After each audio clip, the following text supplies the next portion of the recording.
నేను ఇవాళ ఛాలెంజ్ చేస్తా ఉన్నా.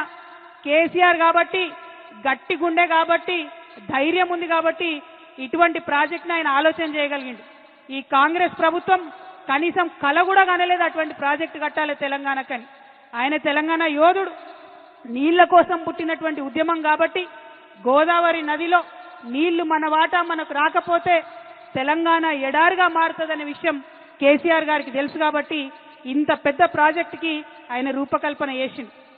అంతకుముందు రాజశేఖర్ రెడ్డి గారు ప్రాణహిత చేవెళ్ల ప్రాజెక్ట్ అని పెట్టి కేవలం 16 టీఎంసీలు తెలంగాణకు వచ్చేటట్టుగా ప్లాన్ చేస్తే కేసీఆర్ గారు దాన్ని మార్చి 16 టీఎంసీలు నిలవ ఉండడం కాదు 141 టీఎంసీలు నిలవ ఉండాలే అని రిజర్వాయర్లు 15 రిజర్వాయర్లు కట్టిండు.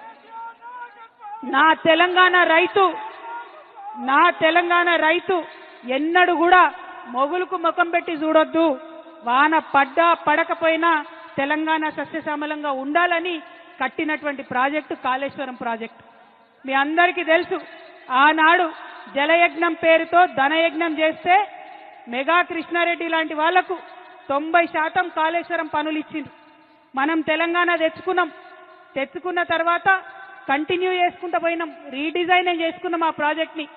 ఇవాళ నిర్మల్కి, నిజామాబాద్కి, కరీంనగర్కి, వరంగల్కి, మెదక్కి, నల్గొండకి, ఖమ్మంకి ఇన్ని జిల్లాలలో లక్షల ఎకరాలకు నీళ్ళిచ్చే ప్రాజెక్టు కాళేశ్వరం ప్రాజెక్టు. డైరెక్ట్గా 20 లక్షల ఎకరాలు, ఇండైరెక్ట్గా ఇంకొక 18.5 లక్షల ఎకరాలకు, అంటే టోటల్గా కాళేశ్వరం పూర్తయితే 40 లక్షల ఎకరాలకు నీళ్ళు వస్తాయి. అవన్నీ పక్కకు పెట్టిండ్రు. కేవలం ఒకటే ఒక కుట్ర, ఏంది?